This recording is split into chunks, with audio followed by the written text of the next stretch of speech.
Hello, everyone, and welcome to Wizzo Talk. From sugar to shit, the politics talk. That's today's topic. So if you're sensitive about your candidate or your governor or anything, you might want to tap out and not get into this because I have no idea what my guest's gonna bring, but I know what I'm gonna bring. Again, this is Wizzo Talk. Like you to remember that it's always 100% free to like, share, and subscribe. I appreciate your support. Gonna let my guests introduce themselves, and we're gonna get right on off into this thing from sugar to shit. We talking some politics. Seven, what you got? Yo, this your boy 7 Points of Bliss, aka Pomegranate Samurai. You know what I'm saying? If y'all want to check me out, I'm on Spotify under Cosmic Currency 777. Y'all can check out any of my artwork and under After Real Truth. We can just Google this all one word. And it's an honor to be here yet again, my man. Thank you for having me. All right. Melvin, what you got? What's going on, everybody? My name is Melvin Derrico, stand-up comedian from South Florida. And been a pleasure, man. Second time on the show, and definitely looking forward to talking a little politics. All right. We still getting a little bit of feedback somewhere. I'm not sure yet. Ari, what you got there? Hey, everybody. Glad to be here. RVB Baker Jr., old Army guy, current consultant, talking about everything that's uplifting, but my focus is always going to be on advocacy, and I'm also a movie maker, so we'll get into that a little later. Appreciate you having me on here, brother. All right, Chris. Yes, sir. Wizzo know me as Chris. A lot of YouTube community know me as Rice320G. I just YouTube. I stream topics. I just like information and exchanging information, picking brains, and I love politics. Politics is like my soap operas. Like I don't watch no TV, no movies, no nothing. But I could tell you a little bit about politics. I kind of stick to it. So I grew up like that because my dad was a huge Baba Dick Gregory fan. So I got to hear him way back when I was a little boy. So All right. That's what's up. All right, cool. Well, welcome. Like to welcome everybody to the show. And just to let the viewers know, when I invited these guys on the show to talk about politics, I did not ask them what party are they affiliated with because I don't care. But I did make a post and reach out to asking for two Trump supporters to come on. I put it out there for us TikTok, YouTube, and all that stuff, and I didn't get a reply. So I have two other guests. I did have a female, but she had to tap out. So if anyone's wondering why we don't have a female, that is why. So what we're gonna do is I'm gonna go and get right on off into it. I'm gonna put my first question out there, and we're gonna set this shit off. So we talk from sugar to shit. We talk politics. So what I like to know first, put up for the panel: did Trump win the 2020 election? And if he did not win, why is it that his supporters still believe and think that he did? That's going to be a hell no from me. He did not win, and his supporters are focused on privilege. I mean, if you want to see what privilege looks like in real time, that is exactly what we're looking like. You don't tell them no, they're going to take it regardless. And that's my personal opinion. That's how I see it, and that's how it played out in the courts.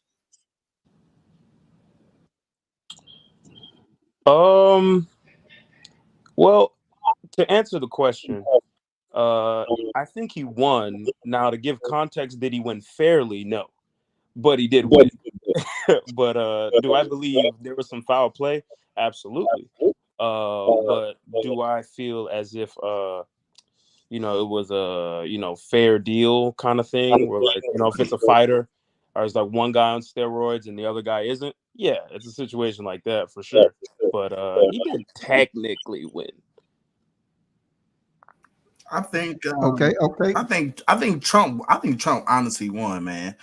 Because these people was going kind of crazy. But then you know what I mean? Like you really gonna have to go back to that part when we had to think that Bush actually win back in the day. You know what I'm saying? Like everybody and their mama was saying they wasn't gonna vote for Bush back then, and Bush still won. So we had to still look at stuff like that, though. You know what I'm saying? Is it rigged? It well, in lieu of answering this question, I had to tell you where I'm coming from with it. Being a poli sci minor in college, when you get to political science class, the first thing they tell you is that your vote don't count. Simply because they have the electoral college and we're too dumb to know exactly what's going on behind the scenes. So they have to make sure that they make the right deal. Did he win? Would be kind of according to whether we, it depended on what we were going through at the time, according to the military. Okay, hold up. What does the military have to do with if Trump won the election? Because we don't. Because see, that's what I say. In my eyes, we don't matter because they have the electoral college, and they're going to make their decision based on whether we've been properly educated on what's going on as far as the presidency can allow. That's why I see things different. That's why I was giving you. Well, we know that the Republican. Because if we go ahead, Rice, talk about that. None of the guys that have been president, except for Barack, has won the popular vote. None of the guys have won the popular vote. They've always won the electoral college. None of the guys from Bush, no Republicans have won a popular vote ever. Yeah, I was just about to say that, but you beat me to it. So that's let me let Mark, the guy our guest came in. Mark, we was asking the question: did Trump win the 2020 election? And if not, why does his supporters still think he did? And so right now we have a couple of guys that's saying he did win. So that's where we are with that. I won't just touch base and say that. I told my fiance I wasn't gonna be dropping the F-bomb, but I don't think he won jack myself, and I think he put it out there and he throwed a bunch of conspiracy theories out there and a bunch of this and a bunch of that. And now the whole train is on it. It's went to court. It's went to everything. It's been proven that he didn't. I understand, Rice, what you're saying about the electoral vote. If they want to see if he really won it, well, count them and then see. We know that he did not win the popular vote, but he was still asking for 11,000 and something or whatever. But they could nip it in the bud right now. But and I just think that as a country, if we're all going to be included, why don't we do the popular vote? I mean, we learn how politics works when we're in school. They teach us. We're just not paying attention. It's like voting for the cheerleaders and stuff. Okay. Think about it. When I went to Temple High, where all the black people, we only had a few black girls running for cheerleader. Black girls didn't really too much care about that. They was athletes. But the pretty one, they gonna make it because they got the whole black vote. They gonna win unanimously. The white girls fighting over spot. For sure. For sure. I agree. I think personally, man, like it's one of those situations. Like I never felt like our vote mattered. I'm independent, by the way, so I'm no Republican, no Democrat. So sometimes you'll hear me play conspiracy theory, right? But no, man, it's one of those situations where it's kind of like if you have something's wrong with your burger at Wendy's, right? And you go to the manager or you go to the cashier and you're like, hey, there's something wrong with my sandwich. Then the cashier is giving you a problem and you say, man, I want to speak to the manager. The country uses the president as the manager, right? That's the guy who comes out and says, hey, this is what's wrong. This is how we're going to fix it. Sorry about that. Here's a new sandwich. But who you never see is the franchisee, the owner, right? Those are the people who are really pushing the buttons. You never see the franchisee owner because they always have the manager telling everybody what to do. That's the president's role. So me personally, if our vote mattered, which it don't, why would they need a manager when we would just pick the franchisee? But we don't pick the franchisee. We quote unquote pick the manager in the situation. So that's kind of how I look at it. So that's why I say, did Trump win? Yeah, because their guy won. They got in who they wanted to get in at that moment. And then when they want a different guy, they get somebody else. There you go. But he's Paul, you asked the question, did he win in 16 or 20? 20. 20. Did he win in 20? Well, yeah. Okay. In 2020, no. I mean, he it was a record turnout, as we all know. He lost the popular vote and the electoral college vote. As far as his supporters, they're just blind. The truth does not matter. No matter how it's presented. I mean, he's had several court challenges, and they all came back stating the ejection was legitimate. There wasn't any cheating, not on the level he's claiming anyway. True. This whole system. Can we do something right quick, Rice? Could you mute your mic for just a second, Rice? Okay, go ahead again, Mark. Okay, as I was saying, the 2020 election, Trump lost. I mean, the numbers showed he lost the popular vote, lost the electoral college vote. It was a record turnout. People came out to vote in that election. He made, if y'all remember, he made several legal challenges, and several different courts came back and rebuffed his claim that the election was rigged or fraudulent. That was, like I say, that was more than 1, 2, 3, 4, 5 cases. I mean, even members of his own political party acknowledged that you lost. No ifs, ands, buts about it. As far as his followers, as to why they continue to believe, because that's what they want to believe. The truth does not matter, even to this day. That's why he's 30 points ahead of Haley, in my opinion. You know, they don't care about the truth. All the indictments, the lawsuits, the 90 different lawsuits around the country, it does not matter to them because he is espousing the views that they believe. Okay, Mark, you in the dark right there, so we cannot see you at all, but we can definitely hear you. And Mr. Rice, I think the echo and everything was coming because after you was muted, I didn't hear anything. Is it doing it now? So we good? Seems so. Okay. No, I'm not getting anything now. Okay. Okay. Hey, yeah, I wanted to All say, right, cool. So, no,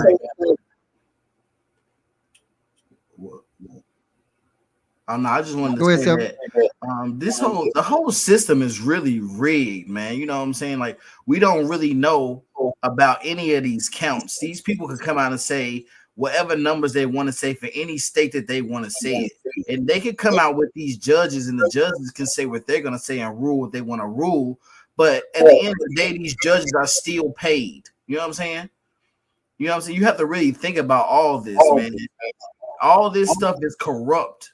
That's why none of this shit works, honestly. You know? Like, they can say that Trump lost, they can say that he won. It really depends on what they're doing. And it has been shown in the past that a lot of these things that we call conspiracy theories are actually facts. There was a point in time where they were showing that even there were people that are dead that were voting, bro. You know what I'm saying? So how are you counting these votes? Who putting these votes in for these dead people?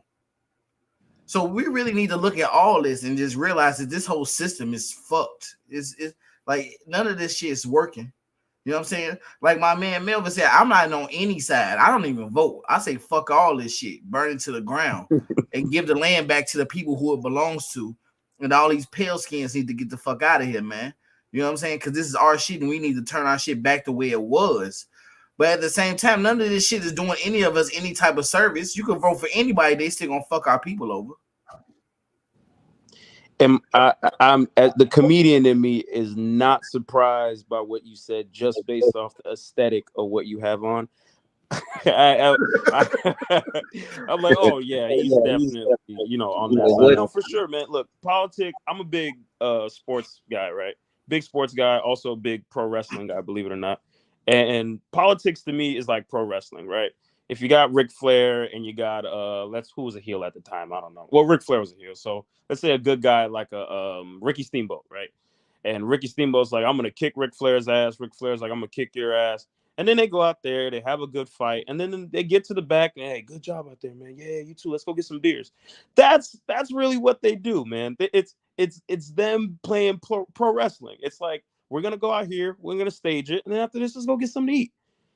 That's really what it is, in my opinion. You know, they're playing, they're doing what they're supposed to do. The only difference is why each individual goes so hard is because it's still competitive. It's just like a job. It's like if all of us were in the position to be the presidential candidate, we all got our own personal agendas, nigga. I want to be a black president, just like you want to be a black president, and you. So we all gonna compete against each other. It's just what it is. It's no different than when Kamala and Biden hate each other, and then as soon as Biden's the front runner, I was like, all right, well, you know, let me go ahead and hop on the train, because it's at the end of the day, they're just trying to get a job, man. They unemployed, in my opinion. Them niggas is up there unemployed. I really like how you put that, Melvin, about the wrestling and stuff. Yeah. Myself, I am a pro voter, and I'll tell you why. Just like with wrestling, you can have a heel, you can have a good guy, but it don't mean shit if the fans are not coming to pay for those tickets. 100%. And this is where I believe that as much as they try to convince us that it doesn't matter that we vote, it does matter. Okay. It plays into their whole entertainment scheme. You know, if all of us, fair point. If all of us didn't vote, the people that want that heel or that Ric Flair to win, they're gonna win every time, because the people that's coming to see Ric Flair is the only ones paying for the tickets. Now it'd be different if everybody said, you know what, none of us coming to the Omni. I'm old school, Mid-South. We're not going to the Omni at all. Now we got a problem. Now we need to make sure Junkyard Dog's there. Now we need to make sure the Great Kabuki is there. We need a whole mid card now. Yeah. So when we look at this politics, the way I see it is that their whole job in life right now, and I'm not just saying the people that's running, because they are the managers and the people that's work for somebody.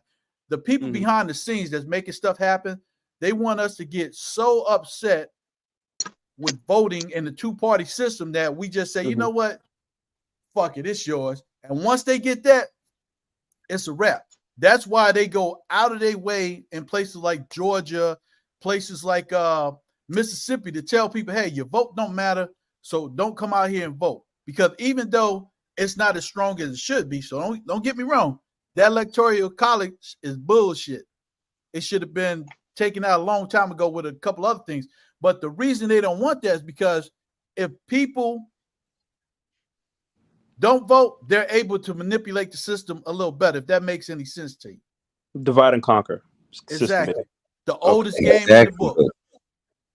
Gotcha. What changed it for me is when I found out that Bill Clinton was the one who actually asked Donald Trump to get more involved. And that's what catapulted him into running for president. Bill Clinton. At the same time, his wife running. I don't like how she run the house. I wanted to run the country, nigga. That kind of bewildered me. And then he got up there and he told, because see, he's not talking to intelligent white people or the you know, it's a lot of privileged white people with this white power structure. But it's a lot of his camp is just poor white people that need something to stand. Nobody thought he could pull it off. Nobody thought he could be the advocate for clueless, inept, poor white folk, and he pulled it off like a soldier. You got to give kudos to him, man. I mean, he did it.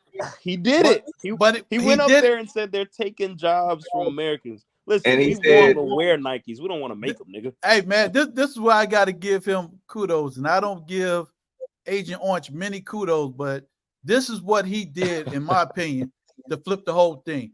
The Republicans, for a long time after they went from Dixiecrats to Republicans, have always been this team of, okay, we got our elite people, and we don't like y'all poor white people, but as long as y'all talk with us against them, we'll let y'all in the fold. Trump came in and was like, oh, fuck all that. We all cool as long as y'all do my dirt. So let's roll. And the Republican Party was like, wait, no, we had a hierarchy. And that's where everything went from sugar to shit.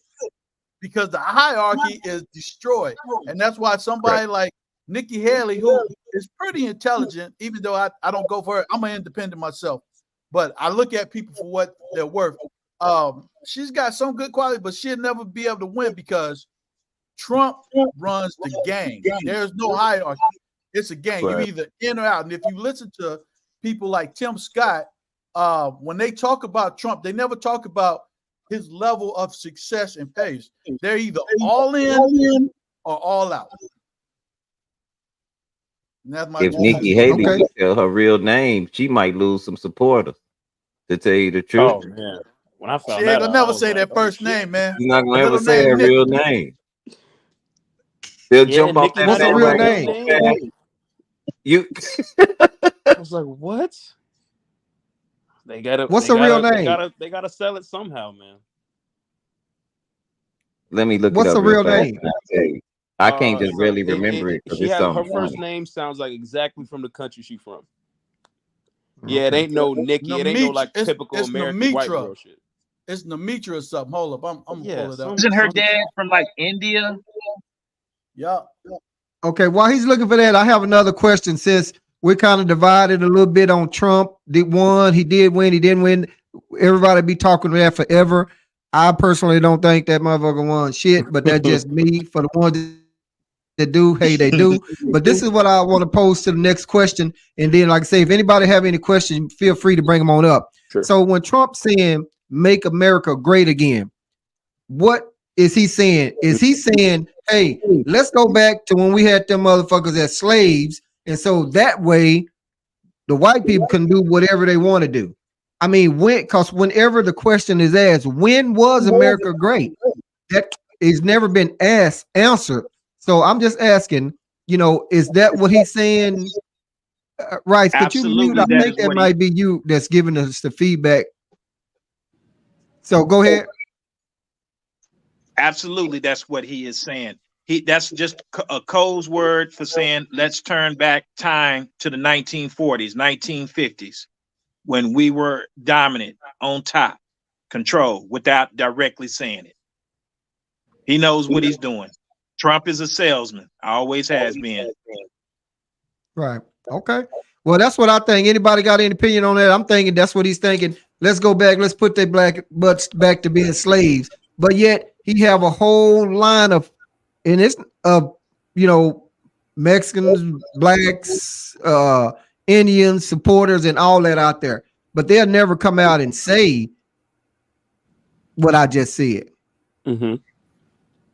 It's that privilege again. Go ahead. I didn't mean to cut like you off, but Trump. it's showing that privilege again. If you think about it, make America great going back to 1950s and back was a time when your privilege was all you needed. You can go out and hang a black man and nothing was going to happen to you because it was privilege. You can go out and take an Asian American and kick them out of their house legitimately and sign for their stuff because that was your privilege. You could take a Mexican, have them come over the border, farm your land, and then when you're tired of them, send them right back across the border, and nobody will tell you anything because that was your privilege. When you talk about make America great again, the ones that's in the core, they know exactly what it's talking about. The ones that's on the outside looking for that acceptance, they're confused because they're looking at it as nationalism. Like, no, we want to make America again when we're focused on America. But even back then, if you look at our history, when we tried to focus on America only before the wars, that's when we had the most problems. Gotcha. So personally, and from if you look at it on surface value, what y'all are saying is absolutely correct. Like just on a surface level, like it because if you ask the question, all right, give me a 10-year frame of when you said America was great. At some point, you can make the case it wasn't necessarily great for any person of color per se. So on surface level, that is true. In my opinion, I feel like that is just too vague and almost too perfect for that statement to even align.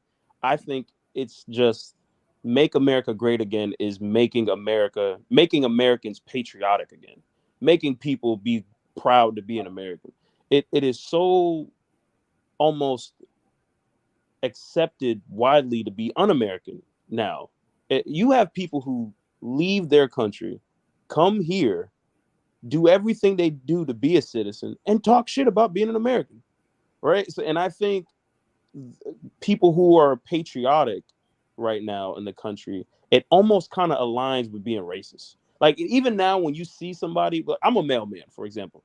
Like even when I see a back the blue flag or American flag, even I tilt my head like, motherfucker might be, you know what I'm saying? So I think personally, he was trying to strike a chord, an emotional chord of saying, hey, look, I'm trying to get everybody to the point where people were proud to be in this country or be from this country, in opposed to saying, well, we can lynch again. Like I don't know. Maybe do I think that that's his approach? Possibly. He could be indirectly, directly saying that to people, or he could just be saying, it's time. I'm gonna get remember, because we're tricking the poor white people here, right? The people who will just fall for anything, tired of seeing who up there speaking all elegantly and shit. No, I don't know who we talking about. Hey, Barack Obama. Let me not be. Look, yeah, Okay. it's Barack Obama. But I got to touch on what you said. I don't want to cut anybody off, but that patriotism thing is really the linchpin, and I don't really make any connection with that linchpin what we was talking about. But Sure. That's exactly how I see it. Being a 20-year Army vet, it's pretty much parallel sure. with being a post office person. You're working for the Right. government. I dedicated my life and almost died for my government. So Correct. when I say back to blue and military first, I mean that with all my heart, not just because I'm drinking the Kool-Aid. And this is what Right. confused people, because when some pro-Trump supporters hear me, saying the Pledge of Allegiance or saying I back the blue and stuff, they're like, yeah, you one of us, brother. I'm like, get the fuck away from me. And they're like, whoa, Right. whoa, what happened? I thought you was one of no. Right. I am a descendant of people that have been making this country great since its inception. Black people have been there, and not just on the side making conversations or picking cotton. We've been at war with weapons in our hands with a history that they don't even share. So when they say that, they're saying, and in my opinion, they're saying we want America to be great again, but we're not really talking to you, Mr. Veteran, or we're not talking to you, Mr. Patriot person, because you got to fit our agenda. We'll let you come around, but you can't fit our agenda. And that's just from how I've been seeing it, because when I say there's a lot of people in the military that's confused with this is exactly where it's coming from, because they're true-blooded patriots, but they feel like making America again, making America great again, somehow makes Trump, who is a military dodger, don't have a military bone in his family, the right guy forward. I got people that I went to war with, and they love Trump, and we are still tight, because one thing I'm not going to do is let your opinion affect me, unless you try to do something to me directly. But they would tell you with almost tears in their eyes how much Trump is the right person for the country, and I would be looking at them with a smirk on my face, like, hell to the no, he'll never be right. So that's where I see it. I really do believe what you said. Make America great again was supposed to be this nice little thing, so you can interpret it the way you want, and they can manipulate it depending 100%. on what crowd they're in. Yeah, 100%. Genius marketing. That slogan, "Make America Great Again," man, it was purely for white people's wet dreams, man. You know what I'm saying? America has never been great, bro. Honestly, it's a land that is stolen from great people, and there are great people here, but America itself has never been great, bro. We harass other countries. We tell people that they are committing injustices against their people while they slaughter our children in the streets. You know what I'm saying? Where's the justice at? When was it ever great for our people? And if at any point it has never been great for our people, then America has never been great. It's been great for another motherfucker's dream. You know what I'm saying? But all they've done is shit on our people. We've won wars for these motherfuckers, bro. You know what I'm saying? They have erased us out of history continuously. You know what I'm saying? They try to get rid of the Buffalo Soldiers, all these motherfuckers who was great. That was our people who was going out there winning these wars. Not to mention the black people who the motherfucking, when we went to Vietnam, the Vietnam people didn't even want to fuck with the black people, bro, because they seen us as holy entities because of our skin. They knew who we were. You know what I'm saying? But since we was fighting with the white man, they had no choice but to defend their land. So we really need to sit back and look at who's our enemy. And this is our land yet again. And we're letting people decide things for us. You know what I'm saying? If you're going out there killing motherfuckers for the government, bro, at the same time, you're doing an injustice. Because who the fuck the government? Who is the government? They doing dirty shit. They killing us and telling you to go kill other people. We had a show, we was talking about some, when they put a gun in these young people's hands and they go shoot up people in America, it's bad, right? But when they give the same 18-year-old motherfucker a gun and tell them to go shoot up other people in other countries, it's good. You know what I'm saying? Right. When are we gonna get this shit through our mind? And none of this shit is good, though. You know what I'm saying? I got to come back on that, man. And, I appreciate your energy, but I'm gonna be upfront and honest. If the enemy to our country comes in front of me, I shoot cinema ass. I don't shoot any rounds, and I'm about that life for my country. And when we talk about America being great again, America in its essence has never been great. It's been growing.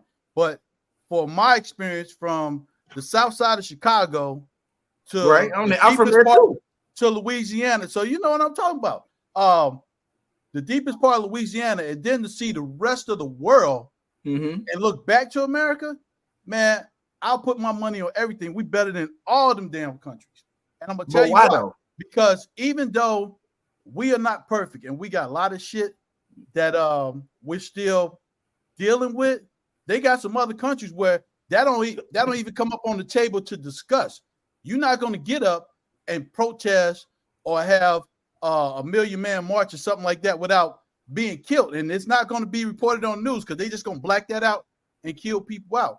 The reason why I think that America is a great country and better than the other ones is that in this country, we have the ability to affect change. We have the ability to affect change to the point that those people that don't want it to be known, try to erase our history, that they will try to tell us not to vote, that they would, you want to talk about a wet person's dream? A wet person's dream, a racist wet dream is when a black says this country is not their country. This is what they thrive on because, again, when we look at our history, Black American history, we've always been here. We've always been patriotic, and we've always been the one to move the needle forward to make America greater. Not great again, but greater. Every step we've been there to push it forward. What the agenda of the racist people are trying to do now is, first of all, pretend that we never existed, and then to get all of us, not just blacks, but the brown and some white people, to believe that, oh no, this country's so jacked up, we should just let the racist white people have it because it's theirs. That's the wet dream. That's the agenda. That's why they don't want us to be a part of this. You want to piss them off? Tell them that you're proud of America and motherfucker, this land is my land. It might be your land over there, but this is mine too, and I'm gonna take it. Before this, all right, before hold it right there for a second. America, it was called the land of milk and honey. You know what I'm saying? And bro, I'm telling you, man, if y'all do y'all research, this land was the richest before any pale-skinned people came over here and we had any governments. We didn't even have wars like that, nor did we even beef with people like that. So if you want to make America great again, get rid of the government and get rid of the pale-skinned people, man. That's it. All right, put a pin in there right there for just a second. Coach Lee, I don't know if I had left you in the back room or not, man. I'd heard a beep, so if I did, I apologize. No. And welcome on to the. Thank you. What's up, boss? Welcome. With today's topic, we're talking about from sugar to shit. We're talking about politics, and it's no holds barred. Coach, I don't know if you heard a little bit about what was going on, but before we move on to some other things, you got any input or something you want to drop out there?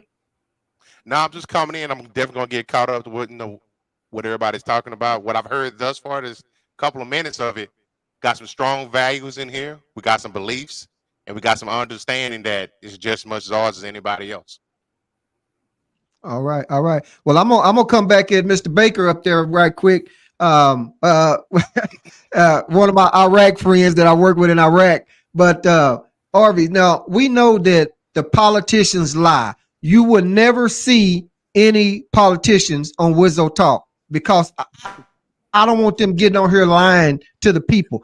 I'm reaching out to average everyday people getting their input or whatever. And I'm not reaching out to any celebrities because for one thing, I don't know any of them motherfuckers and I don't want them on here anyway. I want just average everyday people. So my point is, and what I'm getting ready to say is that we know that politicians lie all the damn time. But now 45 then got up there and said that he know, and I'm coming to you because you a military guy. He said he know more about what's going on than the generals know. And That's bullshit. Yeah. So I'm just like, Okay, how so in the hell can you know that? Didn't mean to interrupt, but No, yeah. I'm glad you said it because that motherfucker don't know shit. He'll get people killed. There's a reason why those generals are up there and they give the feedback that they do. There's a reason why we're not at World War III right now because of those generals and people that do what they do. Thank you. When it comes to politics, I'm gonna tell you, Wizzo, you're on point with this one, brother, because the easiest job to retire from, if you really want to set your family straight, is become a politician. That's true. Every last one of them. I don't care if you are the dishwasher. If you get elected, you coming out there a millionaire, and you're gonna make more money after you leave than 20-year-old dodging bullets me, because the system is jacked up. To me, the biggest problem that we have with these politicians is that they have been so primed and set up to just tell you sound bites that they're really out of touch with regular America. And this is where I get on my platform of not being able to run for politics, because in politics, now I'm coming to you, my man from Chicago, it's just like the gangs. You got to pick a side. You can't step on the side. You either gonna be affiliated where you live at, and you're gonna be a part, or you're gonna be the ops. That's just how it is in politics. But for me, old school American, old school Mr. Kick-Ass, I'm gonna call it like I see it. I don't care what color you are. If you my ops, you my ops. I don't care what color you are. If you got me and you support me, I got you. And that's the thing that politicians don't want to have, because if they have that, that breaks up their two-party rule. Again, that's true. America was not set to be a two-party situation.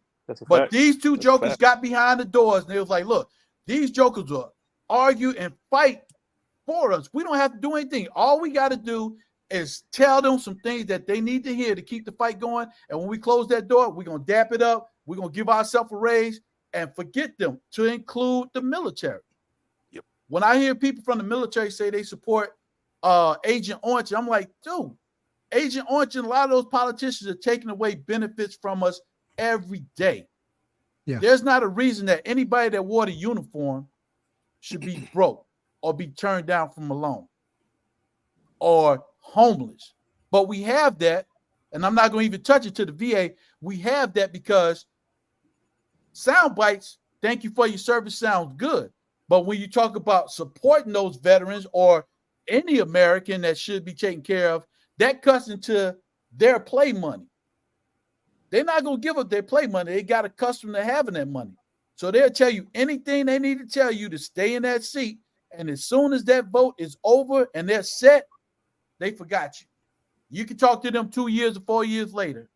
And that's just how I see it. But as far as me, 100% all-American patriot, I'm going to stand on business with this. There's nobody that can tell me that this country is not better than any other country that I served in. There's nobody that can tell me that this country is still moving forward toward progress.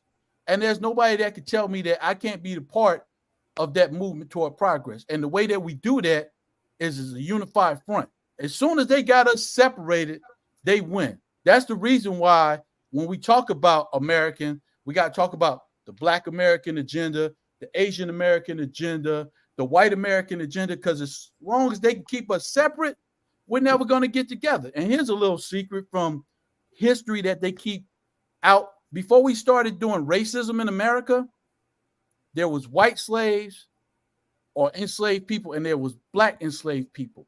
And the people that ran them was a small number of rich people, land barons, that had everything working right. But as soon as those enslaved white people start talking to the enslaved black people and say, you know what? We ain't got to take this shit. We a house, the big house, and take everything. They was like, uh-oh, we got to divide and conquer because we don't have the numbers. And what's the best way to divide and conquer? Tell somebody that they're better than the other person and keep them fighting. That's why I keep saying, man, we got to run this shit down, dog. You know what I'm saying? Like, we got to take this shit over, bro. At the end of the day, we sit here. We got to do it as a team. Exactly, though. We do. People got to stop being scared, bro. At the end of the day, if you'll fight for them, you should be able to fight for your own. And that's what it ends up boiling down to, because people will sit here and argue about Sleepy Joe or Trump. And it's like, bro, like I seen a video of Joe and he went up to a black church and said he was the reason for the civil rights movement. At the same time, they show old videos of him saying nigga. Like, you know what I'm saying? Talking about black people crazy. I've always had a problem. I've always had a problem with, like my brother said a few minutes ago, if you want to, set your family up for life to be a politician. A lot of them come into those situations, they're average people, and they come out, they're multi-millionaires. Nobody ever sat up and asked the question, how is that possible? Why is that happening? The proof is in the pudding right there. And the only way to try to change that narrative, people got to wake up, get out of this gang mentality as far as I'm right, I'm left, and you got to be for the people at all times.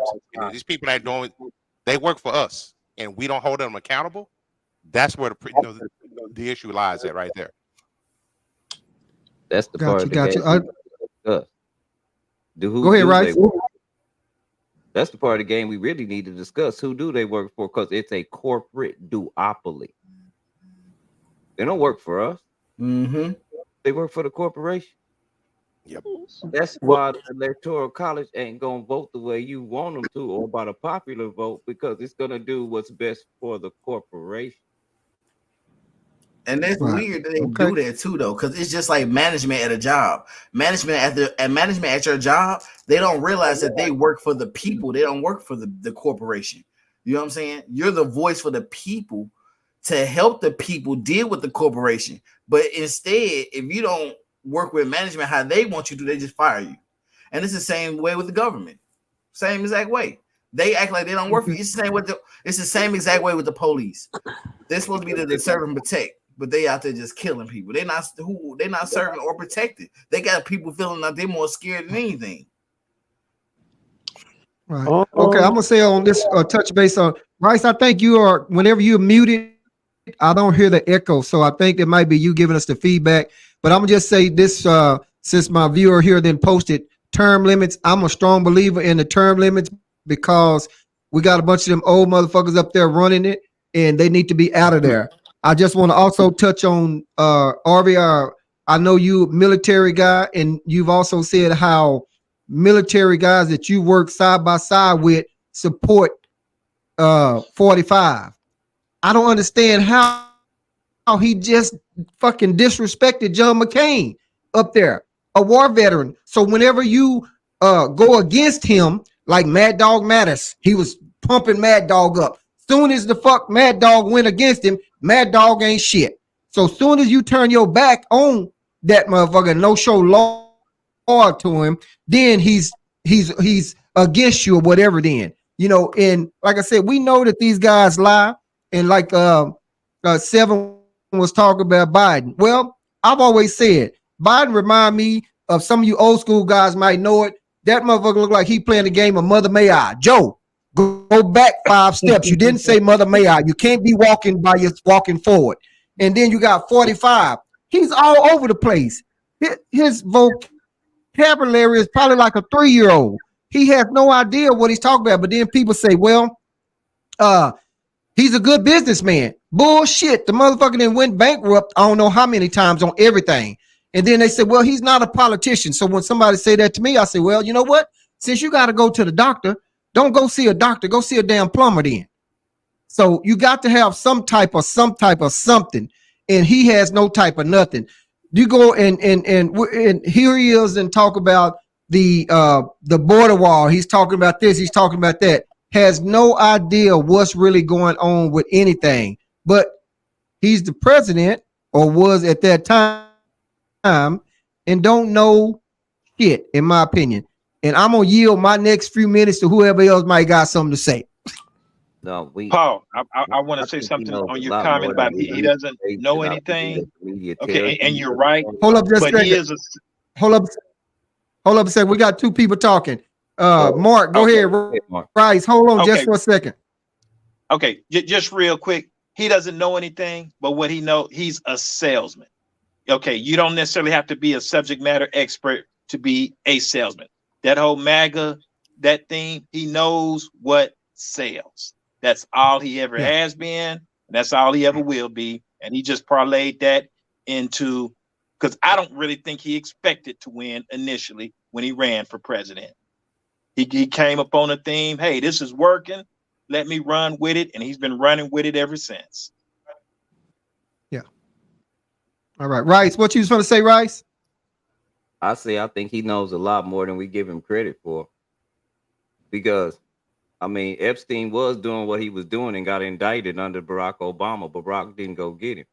He went and got Epstein. I mean, that was huge. And that was huge for a lot of people because we learned one thing under Barack, CPS got turned up. He said, I'm hiring a lot more CPS people. And so a lot of the stuff that we say he doesn't know, sometimes the media will say, well, he doesn't know that. But if you listen to guys on the under, they're saying the same thing that he's saying. I don't know if he got it from him or not. Then that's why I like Baba Dick Gregory. Because he said it right off top. And this is why I like Cornell West, for us to get rid of the monolithic of the corporate duopoly, is because Cornell West said this election, I mean, not Cornell West, Baba Dick Gregory said this election, Trump and Biden is like voting for somebody that molests child once a week versus somebody that molests children twice a week. What you voting for? I agree. That's I true. agree. A strong statement. I You're agree. gonna get a child molester no matter what you do. Thank you. And Two that's why I sides push of the so hard same for coin. Cornel West. But it's like you tell our people about him, and he was marching with Martin Luther King in the civil rights. He know what he's talking about. He been doing this faithfully.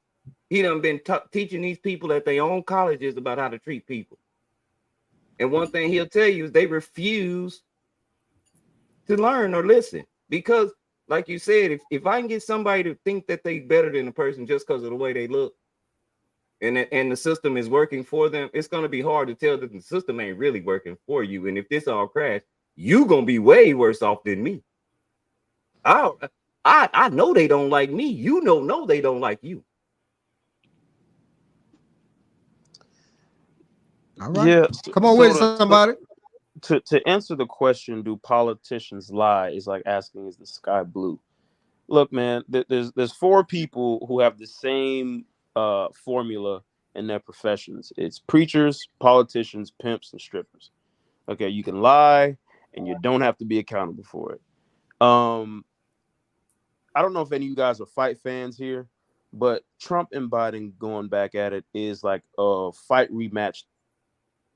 Don't want to see, right? It's like the champ loses, and you don't want to see the fight again, but he got to revoke his rematch clause. So you're like, damn, we got this again. You know, it's unfortunate, but to be completely honest, I gotta agree with Rice here. We don't. Trump does know a little more than I think we give him credit for sure. He is one of those guys who's just been able to persevere through bullshit and keep the face going and not necessarily have to be held accountable for it. And he's one of those guys where it's like it just worked. you can't. It's almost like you said. He's a salesman. Like he can just pitch it, and they fall for it. You know what I'm saying? They don't have to be held accountable. They don't get questioned. What did you? How come you didn't come through in this and that and that? They just run again until you don't want to vote for him anymore. But that's basically what it is, man. And yeah, he's a little sharper than we think. But do I think he should he be in this position? Absolutely not. No way, man. No way. But hey, you know. I agree with you, Melvin. And I like how you put things together as fight, because I'm a big fight fan myself. But this is a rematch that nobody wants to see. But again, just like Trump showing that privilege works, and that's why a lot of people, whether they want to say it or not, they really want to have a taste of that privilege that he's been enjoying his whole life.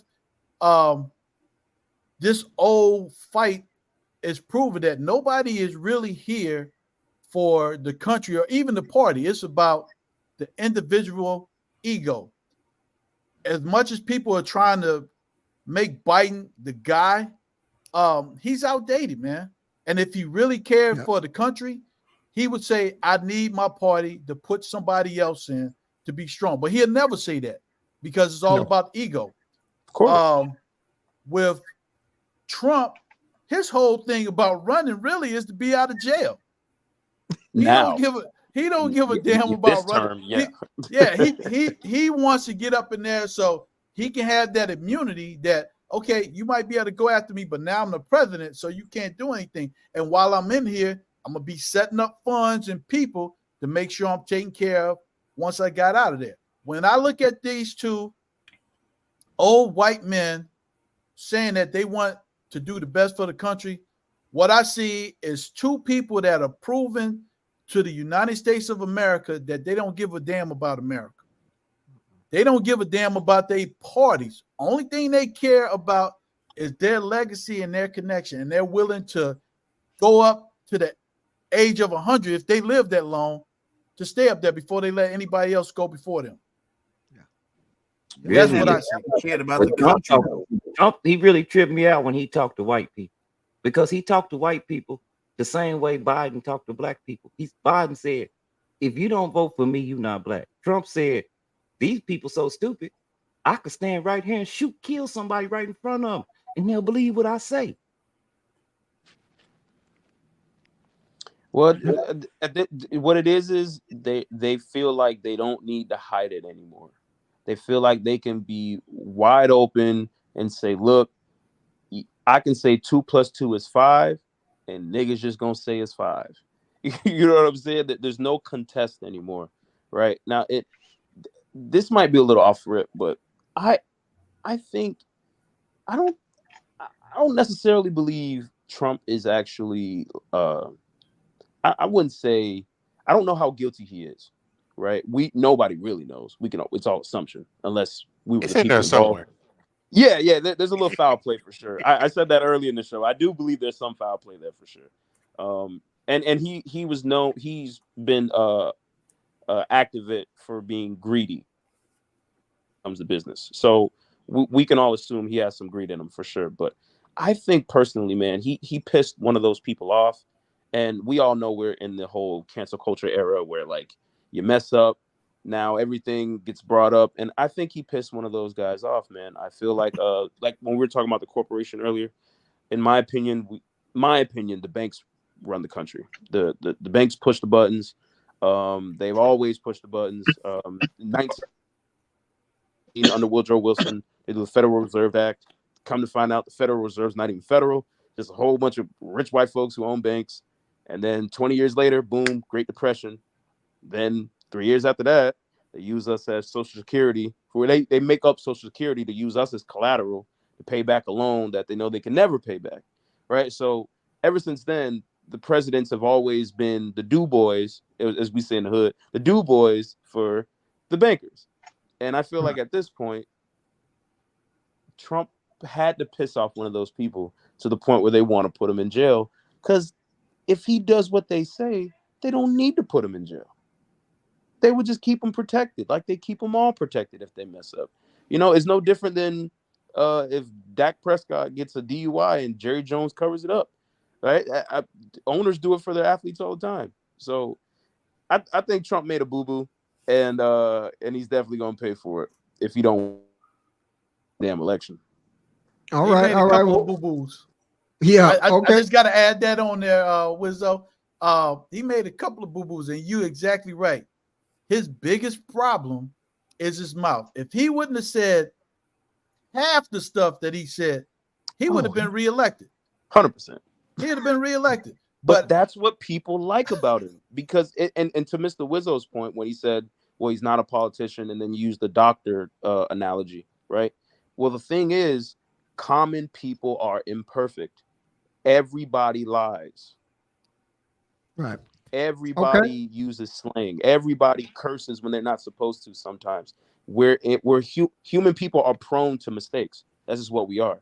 So there's a difference between understanding and relation. It's like we all had women before, right? We know they go through periods and stuff. We don't understand because we don't go through periods, but we can relate. He's gotten these people to relate to him. That's why they go for it. They might not even understand what the hell he's talking about half of the time. Or the people referring to when he's up there. They don't care. They just want to watch Trump because that's what they relate to. And as long as he keeps doing that, he gonna have these white folks vote for him. And some of these niggas. And already. Well, just to put it back out there, we talk about from sugar to shit.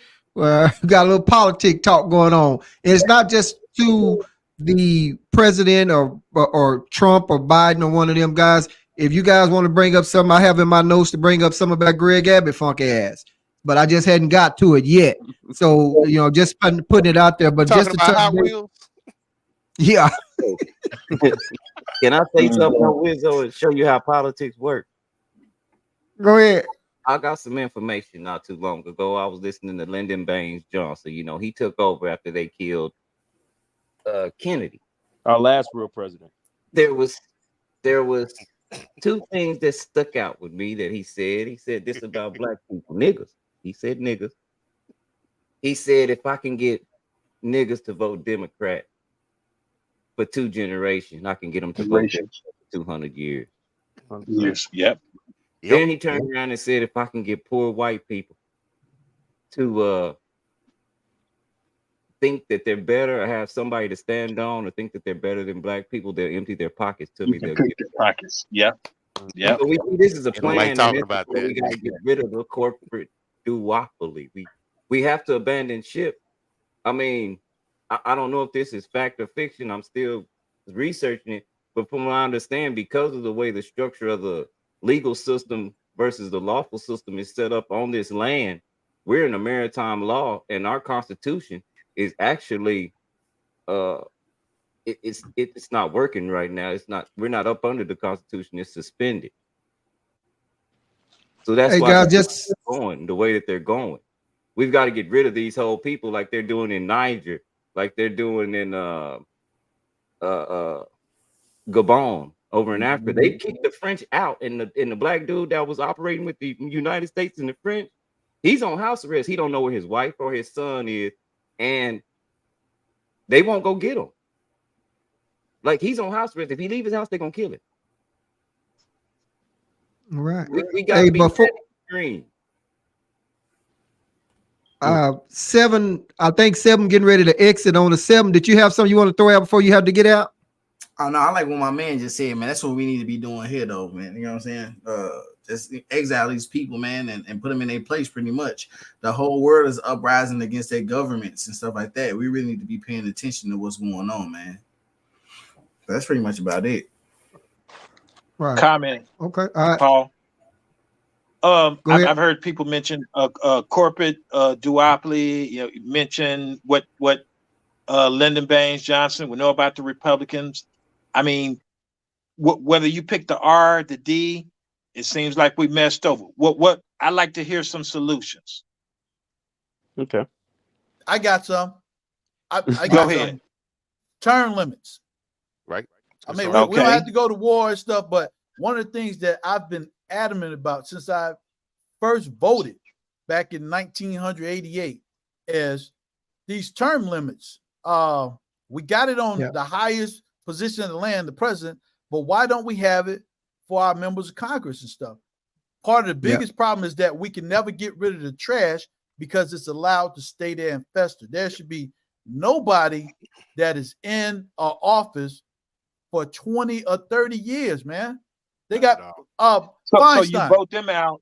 So if you have term limits, whether it's 2 limits, 3 limits, what's going to stop you from voting in some new trash? Well, that's part of the problem that we have to take on by having more than just one party. But I still think putting in some new trash is better than the old trash that's sitting there old trash and is creating cocky. this. Well, the old trash is making those interconnections to make sure anything that comes in fits with the old trash. Mm-hmm. If you take, let's just take a fungus, if you will. You have a fungus behind your garbage can, and you spray it with some bleach, and you get some new fungus there. That new fungus is not going to spread as much, and you're able to spray it and get it out of there. But if you have some fungus behind that garbage can, and what you do is breeze over it and keep throwing trash on it, there's going to get a point to where the place under the garbage can is rotting through the floor.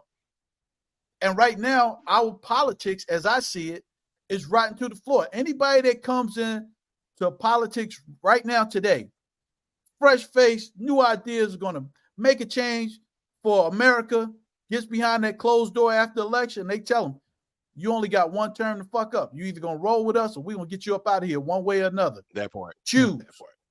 Yeah. And the thing that we have to do as Americans, to me, is not go kill and exile people. We're a little better than that. But we do need to stand up and say, we are not going to have a two-party system because our government was not made for that in the first place. They manipulated to do that. And we're going to start putting term limits on everybody. Yeah. Right. I think that. I agree with that on the term limit deal. Go ahead, Coach. I think that, and also from our point of view, what we can do, we gotta not saying us per se, but people gotta stop being lazy voters. Find out about who you're voting for. It's nothing worse. I hear somebody say I go in and I vote straight ticket. We gotta stop doing that shit. You gotta make sure who do you align with. Sometimes in some situations you gotta go to the left. Some situations you gotta go to the right. Find out who you align with and make your educated decision from that standpoint. Can I add to that? Right. Like we tend to focus on the president. Is it not important to know who your judges are? The DA, the local city councilman. Yes, all of these local people have as maybe even a bigger impact on our daily lives. I mean, the president, like somebody mentioned, I'm not sure if I vote for Trump or Biden, is it really a difference? I think I heard somebody mention that earlier. Is it really a difference? But the DA, that determines whether our relatives may get prosecuted for a crime or not. The judge that sits on the bench, those people can have a direct impact on us or the people in our lives. And I think we overlook them because we get so focused on the president. I agree wholeheartedly. Because the president is going to run your city. The president going to run the nation. If you into national stuff, that's when you worry about the president. But if you far as you worry your local stuff, you need to worry about who around you. Who doing well, I think that's part because is that Rice that's TV. Talking? Yes. Because I agree with you, Mr. Rice. And I like to look at this as, I'm not going to say martial arts because I love martial arts, but I'm going to put it in the building perspective. You can't build a solid building on a sandy foundation. Amen. You got to have a solid foundation. That solid foundation is in local politics.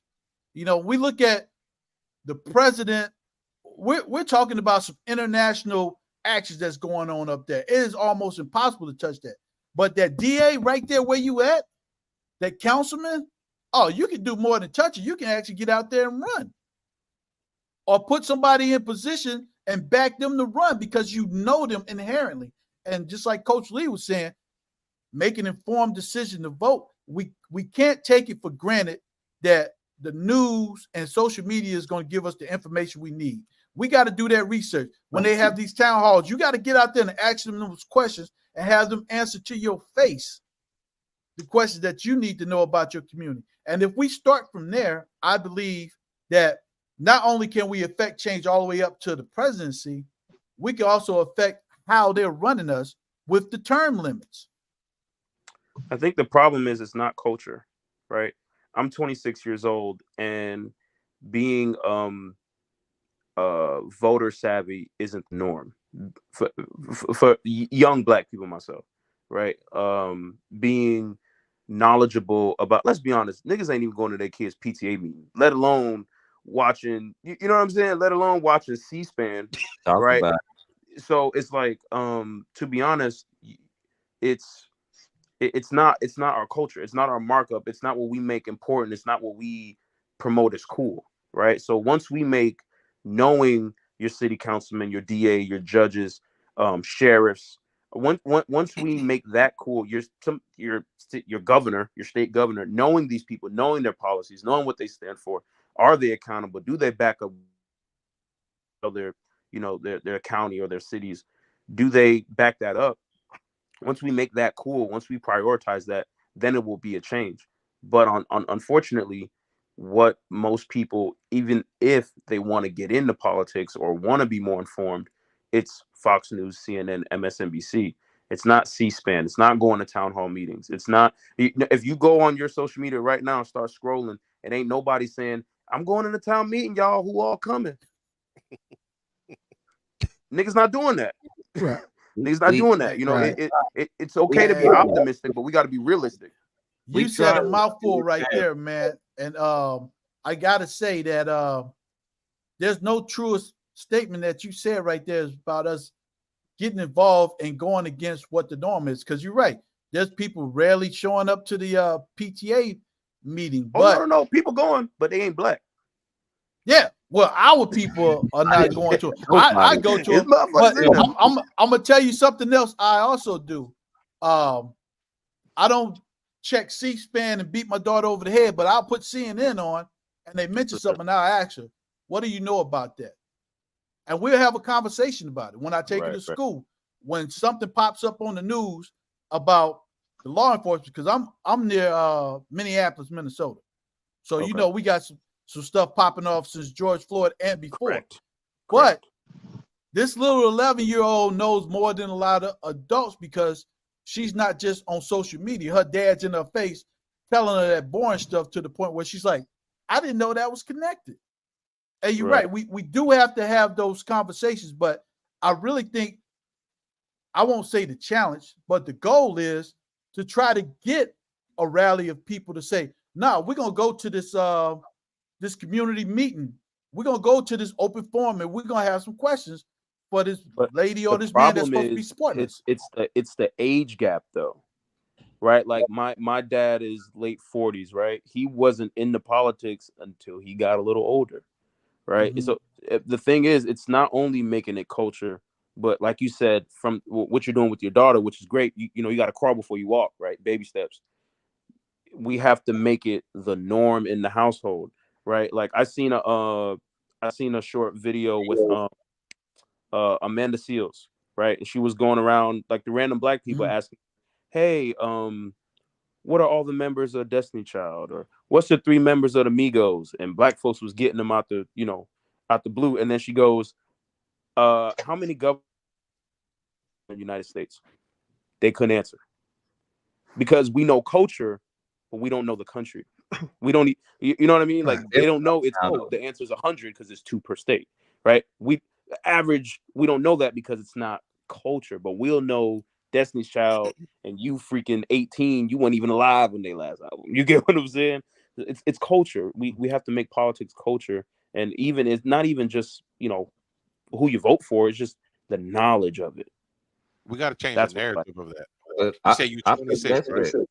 I think that's for anybody in the United States. My daughter's 12. I go to their meet. Ain't nobody there. Nobody. I seem to be by myself with just a few concerned parents about wanting to meet the teachers and see who my daughter's dealing with more than me all week. Nobody's there And you know, I see a lot of videos where they ask anybody on random streets, and a lot of people don't know anything about the politics until it's cool, until they want a sticker to say they voted. I don't see What you anybody. gonna say, Coach Lee? I was gonna say, you know, he my man the Melvin, I think. My eyes are bad. Yes, sir. He was saying Oh, he you're was good. 26, and you know, talking about he and his dad and their journey through, you know, to understand, you know, the political schemes. Believe it or not, I really didn't start getting into politics to the, you know, to the point I'm in now until this last election in 2020. And you know who helped get me there? My son, who's 24. Yeah, see, I'm 26, so I'm See, there with he my dad. laughs Yeah. and he says, you know, I paid attention in class. I understood, you know, what they were talking about, and I'm able to analyze, you know, what's important to me. And he and I, we have candid conversations all the time. And you know, to the point that now my daughters, who are 26 and 29, they're up to speed now. And so we sit around, you know, at dinner time, you know, we talk about stuff and the grandkids and things like that. But we also talk about things like that, you know, that's important. And like you said, we have to make it part of the culture. It goes back to things become culture for us because if it's something that we don't align with, you know, we shame it. Case in point, how many times we hear people trying to say, I don't want to go to jury duty. We need to get our ass in jury duty. We can be the Yeah. difference between a brother getting a fair trial and not. 100%. And you got to think about people in front of us, before us, what they went through just for the opportunity to vote and be in jury duty. We are obligated to do that, or all that was for naught. But the reason why I Gotcha. bring up nobody's doing it is because this is the perfect time for us to sneak in because it's we could make Right. history and not cool. That's attention. Everybody The Trojan Well, you horse. know, and this is just me. I think the only time that it seems like people of color or blacks can come together if it's for a fucking march or to march about somebody that got shot. Then you got a gazillion people Thank out there. But where was your ass at when it was time to go on and vote or do this or vote local or vote whatever? I don't know. I'm just putting that out there. I got a couple of notes. It ain't Thank And cool. then just to touch on when Mark was talking about something, I forgot what that was, but just to talk about the country, and I had a podcast on this. Right now, it's being ran by a bunch of old motherfuckers that need to retire. And we talked about term limits. So he said, well, who's next when you come in? Well, you get this shit out, and you bring some more shit in. And just like Arby was saying, well, that shit ain't gonna really That's kind of exactly trickle to what I that said. shit right off. But you have to get these guys because they own a power trip. Mitch McConnell, I call him Mr. Freeze. Nancy Pelosi, Chuck Schumer, all them guys, they too freaking old. They millionaires already. But like Coach was saying, somebody go up there, they just vote straight freaking ticket. And so that motherfucker's in there for another 10, 20 years or whatever, because every time they go to vote, they vote straight ticket. And then just to touch on something with the politics kind of remind me, and I'm not exactly how it goes, but when I was watching Eddie Murphy and the Distinguished Gentleman, there was this one scene where the guy asked Eddie Murphy after he won, he said, I'm gonna just use cotton for example, because I don't remember. He said, well, what do you think about cotton? So Eddie Murphy said, well, I don't know. What should I think about it? So he said, well, if you're for it, I got this group of money for you over here. If you're against it, I got this bunch of money over here for you. I remember that scene. Yeah. So that's what they are. It's just the money thing.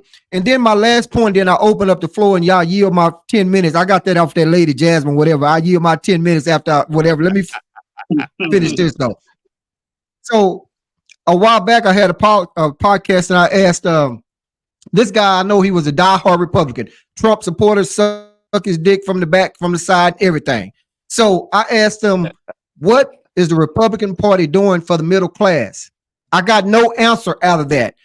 But I know for a fact a little bit what the Dems is doing for the middle class. But then I've heard a guy say, well, you know, the Democrats have taken advantage of our votes for years. But everybody knows, and I only know a little bit about politics. If you have a Republican president, like when Trump was in there, now I turn on the TV and they talking about the damn border wall. Well, when Trump was in there, I think, and I'm not sure, but they control the House and the Senate. They do shit about the border wall. They couldn't even get rid of Obamacare.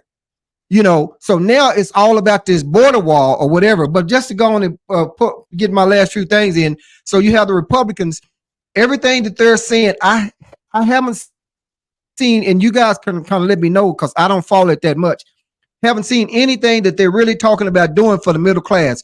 Joe Biden was talking about getting the school loan shit, whatever the fuck I'm trying to say. Student loan forgiveness. Forgiveness, thank you. But you have 6 Republican states that's going against that. Now, I know that there's some Republicans out there that's got school loans, but my thing is, once it goes from the House, it goes to the Senate, then it goes to the president. So the Republicans right now, they're controlling the House. They're not sending shit over to the Senate. So it's just all just kind of jacked up. They're on their power trip, and I'm talking fast so I can go and get my last few minutes in so I can open it up for somebody else. But they're not together on anything. They on their power trip. The Republicans don't want Joe Biden to have credit for jack. They trying to impeach the Homeland Security guy. I think they did. They trying to do everything they can to get back at him, but about Hunter Biden, we don't give a shit about a lot of that right there. And then I'm gonna just say on Israel, we sending money over to Israel. Well, Israel is already kicking the shit out of Gaza, so I don't know why Israel needs some of the money. And then we're sending money over here to Ukraine or whatever. And so it's just a lot of shit going on, and I covered a whole lot of that little point. So, but I'm gonna yield my last few minutes over to somebody else to take the mic.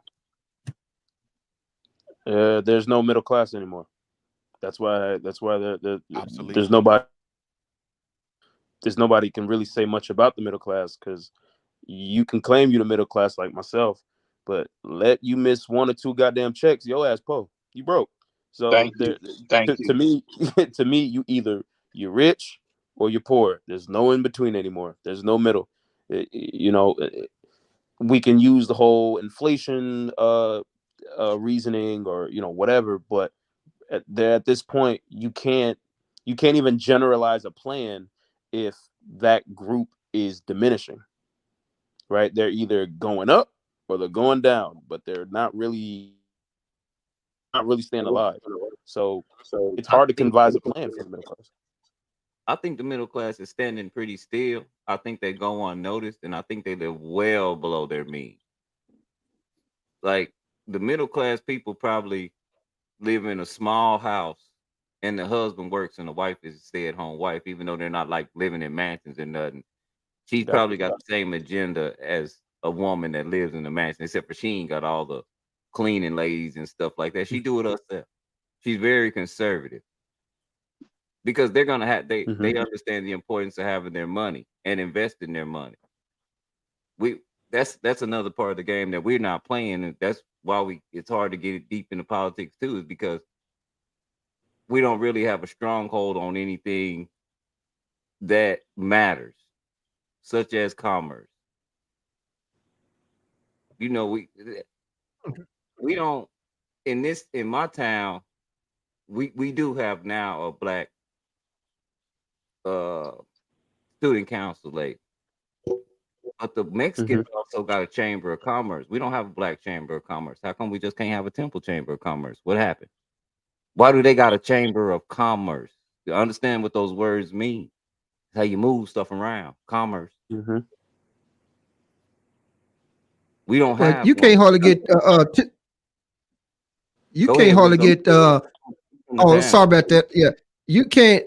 And I hear you. I think Colleen has a black chamber of commerce, but I'm not sure. But you can't hardly get blacks to come together for shit. Like I said before March, they're not coming to the PTA, the student council. They're not doing jury duty. And you talking about a black chamber of commerce? It'll be nice. It'll be good, but you can't hardly get.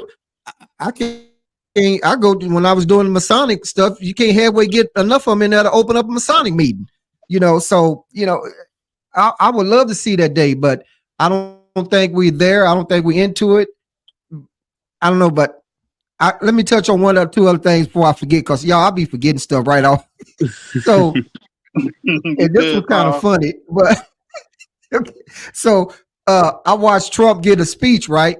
And he was saying, you got to pay your bills. If so-and-so asked me whatever, I forgot what it was, I told him, no, we're not going to help him. I'm going to tell Russia to do what you got to do because you borrowed money, you got to pay the bill.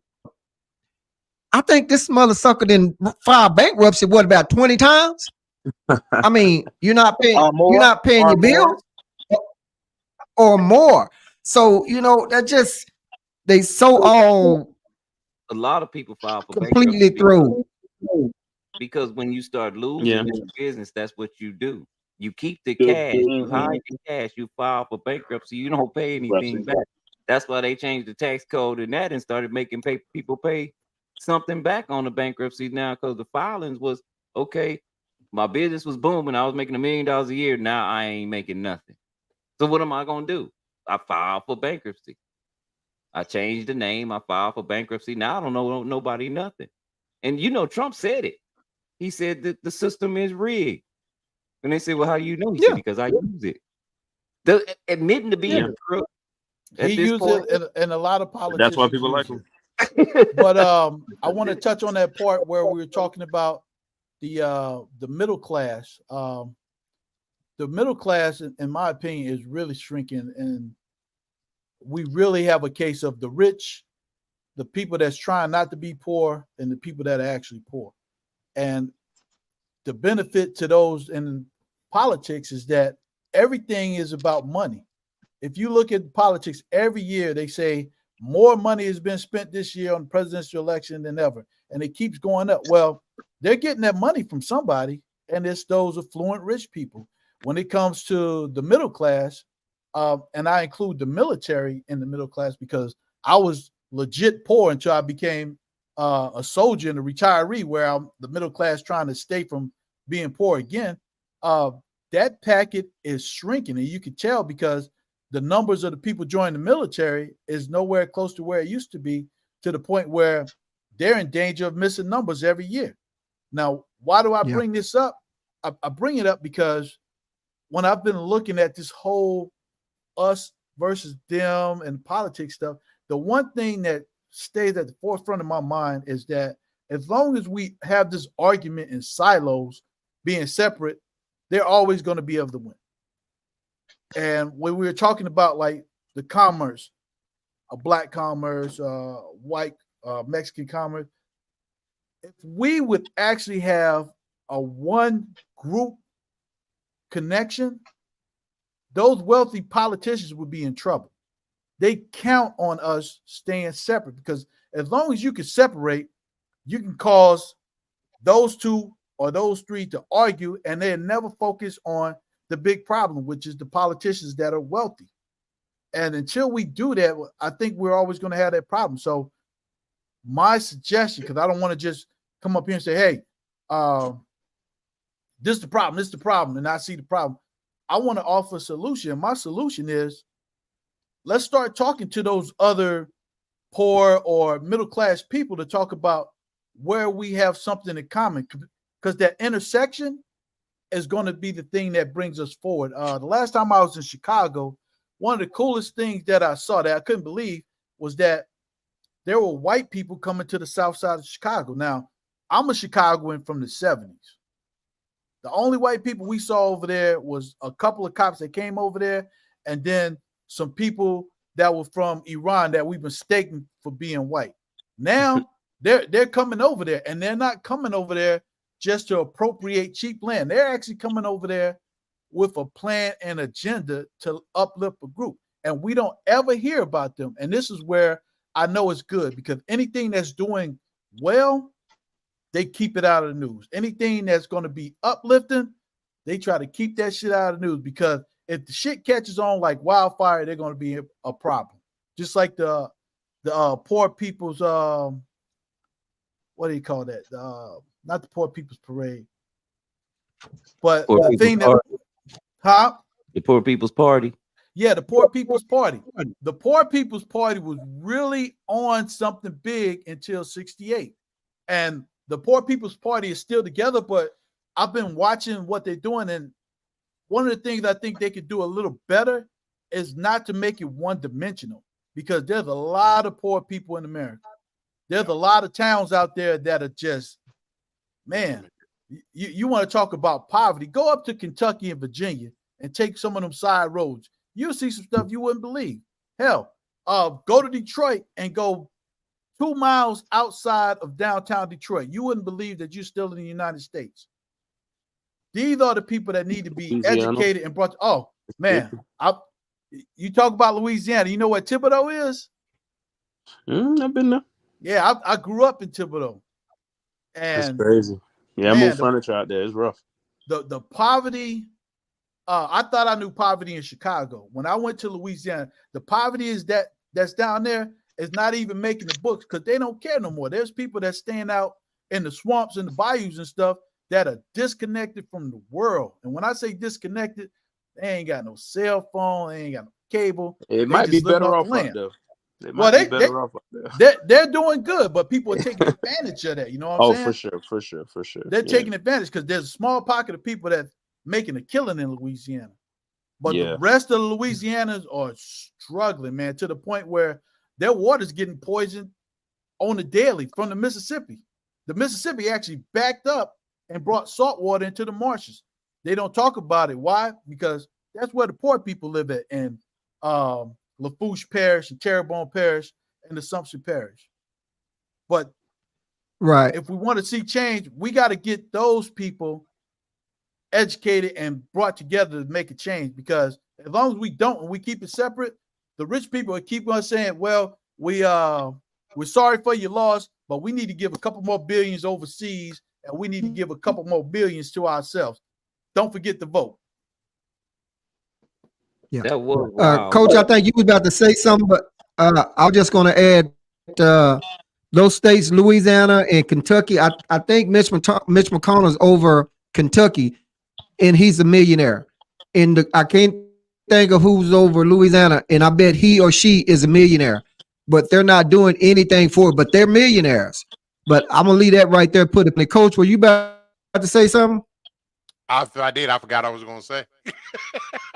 Oh, man. It's all good. Okay. Well, let me hit y'all with this. Coach. Let me hit y'all with this. There's always a what if. Everybody always want to do a what if. So my what if right now is, what if Obama was on trial like all this, like Trump is? So y'all let me know what y'all think about that. What if Obama was out there on trial and all this shit like Trump is right now? Trial will be over and he'd be serving this time as we speak. They probably try to put the kids in jail too. I'm not sure. I'm not sure about that. Because of who he is. Who he got he's not anybody who. Well, you gotta understand. You gotta understand this the same guy who had a clean record. This nigga ain't got a tattoo. His voice don't match his face. I mean, like, he ain't got no baby mama pop up out of nowhere. So for him to be on trial like this, it will be two sides to the coin. It will be one side going, there's no way he did any of that stuff that lined on him. And then there's the other side that going, I knew it was something about that nigga. He was just too perfect, right? So honestly speaking, I think it would have been an OJ case. It just would have been drugging out so long because, you know, we love entertainment. We love a good story. There's no way this would have been case sealed and booked, because it would have been too much of a fight on both sides. There's going to be people going, he ain't do that. We love him. That's our guy. And there's going to be other people going, man, get that Hawaiian nigga in there. We don't need that nigga out here. You know what I'm saying? So I personally think it would have been must-see TV. So I don't think it would have been done immediately, because it would have been internationally like a thing. It would have been America. It would have been the most American shit on TV at the moment. I agree with you on that. If we're talking about Obama as a man, my opinion was based on if Obama was dirty like Agent Orange. Gotcha. Because I agree with you. You're right. He is so articulate that it would be a moot case to bring him to court. But if he was that as would be grimy like that as would be like Trump if they let me run, though. That would be like if they let me run, like the comic who say what he want. They not go listen. If they wanted a black guy in there, they gonna get Barack Hussein Obama. They're not gonna get me. You know what I'm saying? Like I'm a pro wrestling kid, right? Like, pro wrestlers did more for black kids than Barack Obama. I might not believe I could have been the president watching Obama, but I believe I could whoop any nigga in the world when I saw John Cena or Hulk Hogan. You get what I'm saying? Or Jeff Hardy. So I don't personally believe he was like the face for change and hope for small young black people. But but if he was that bad as Trump was, 45, I don't even think he would have got that far. Been involved not being black. No. He wouldn't even been involved in politics. If he had any kind of resume Trump had, he wouldn't have been involved in politics. He'd have been a rapper. 100%. He would have been. He'd be the nigga asking you for cigarettes outside. Hey, I guess that's why I'll probably never be able to be in politics, because I'm that guy. I'm not going to lie about it. I'm that guy. They might turn on C-SPAN and see me putting the camel clutch on somebody, because I'm a pro wrestling fan too. But that's why I bring up Dick Gregory, because Baba Dick Gregory always said, yeah, I was in entertainment. I was a real good comedian. I'm the one that, the white folks actually first came to see, because they wasn't going to let black people tell jokes in front of white people back then, because they didn't want them to know you had an intellect. Right. They said the person that took a chance on him was the man who ran the Playboy Mansion, Hugh Hefner. Oh, Hugh Hefner. That's how he broke in. Yeah. 90% of the comedy clubs was owned by the Italians, those white people. They couldn't stand black folk. So he said that's how he got in, but he didn't hang with them because he didn't want that dirty slate. He saw how dirty they was and how they used it against each other in the crunch. That's how politics work. This is what I know about you. Why do I think they went to Mar-a-Lago down there? I'll just brainstorm with me. Remember when they went down there with the arrest warrant? Because they got a call before they go in, because he probably got an army down there surrounding it. Well, that's privilege. They all went to his hotels. They all went to his casinos, and he's subject to have cameras in their room. Who's to say he not videotaping everybody that's important, saying, if you don't do what I say, I'll let them know this. I'll let them know that. Well, it's all about leverage. And even in Trump's book, The Art of the Deal, he says, if you don't negotiate if you're not willing to walk away. Right. So even in his book, that's probably why he went bankrupt so many times, because he knows if you don't have leverage, you can't negotiate. You don't have an argument. You have no fight here. So that word leverage makes me think of Putin when you talk about 45 and leverage. What do I know? I'm just some comic. I don't know anything, man. Leverage is something, boy. People be quiet. In my understanding, who's running this country right now is the white hats of the military, because they know everything. They're everywhere. They know everything. They're telling these people what to do now, because they can get rid of them if they don't. You know what's a misconception on the military, and it's crazy that as high up as we have the military in the United States, the people that run the military is really people that's never been in the military. Yep, 100%. And that's why when they ask me, stuff that we do, I'm sorry. I was just gonna say a lot of stuff we do is at the direction of those damn civilians.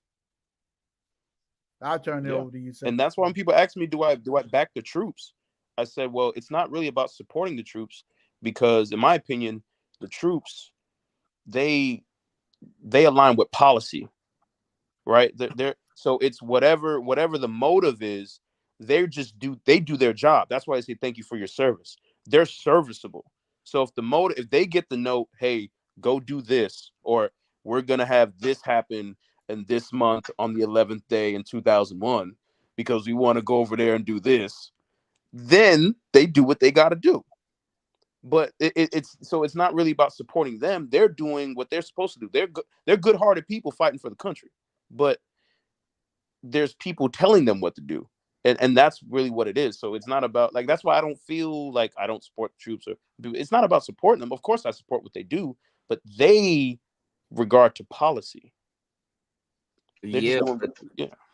From what I understand, even our military branches, they're privately owned. I'm not for sure if that's true, but I heard a guy named Mark from Anaheim that been on the Carl Nelson show for over 20 years. That was like Dick Gregory early warning signal.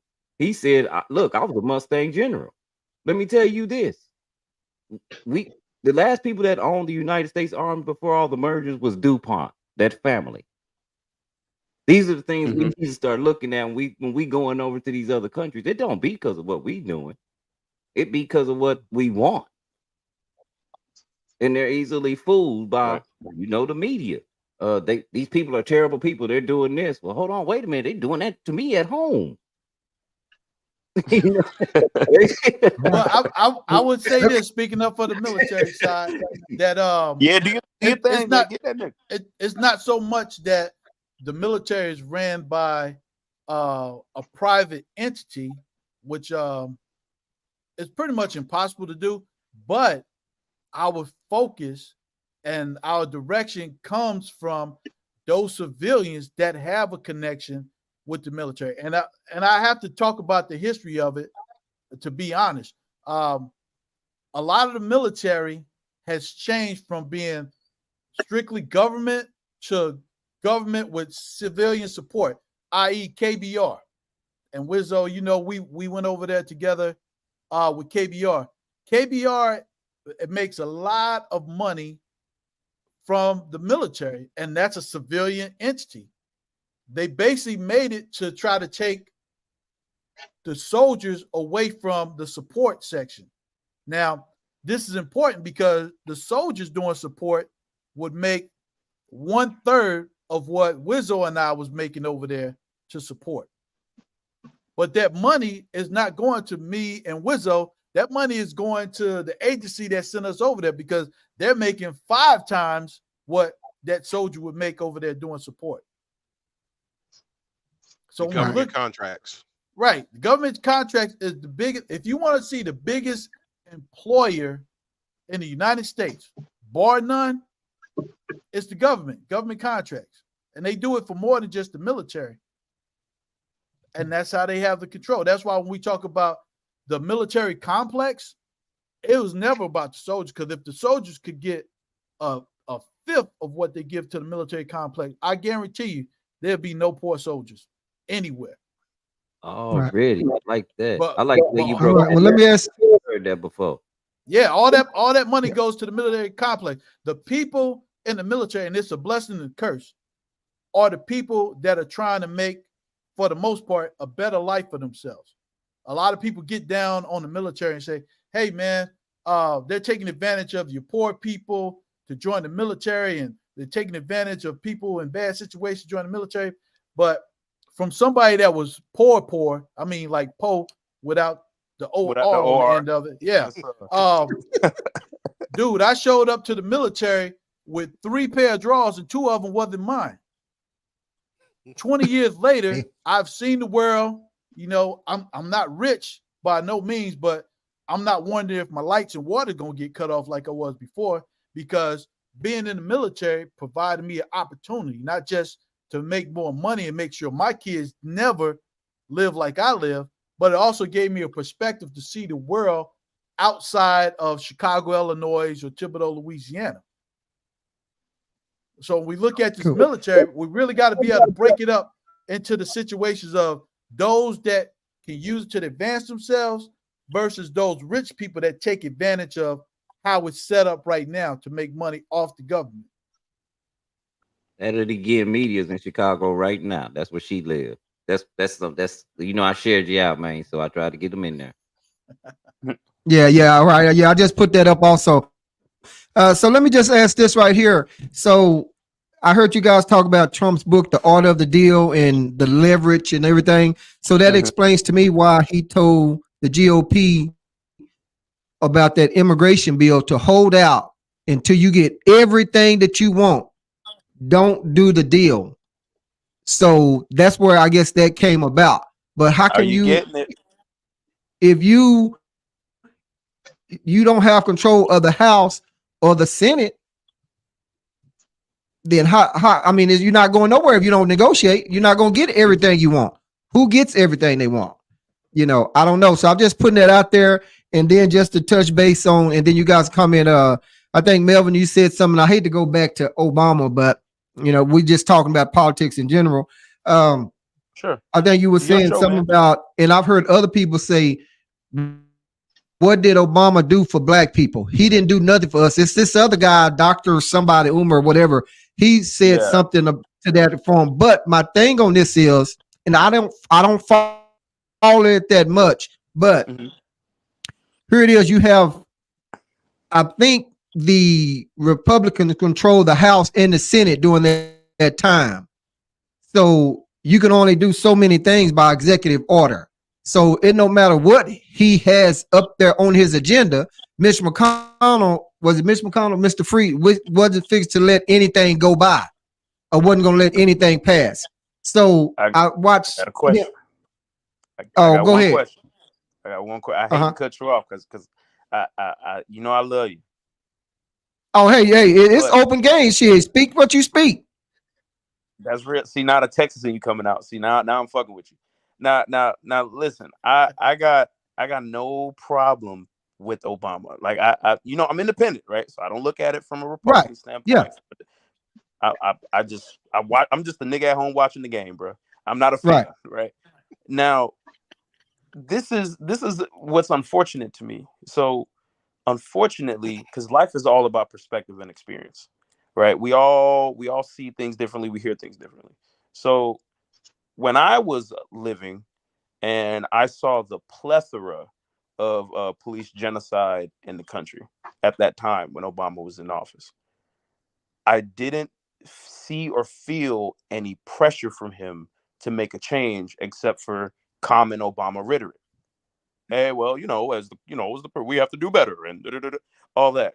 But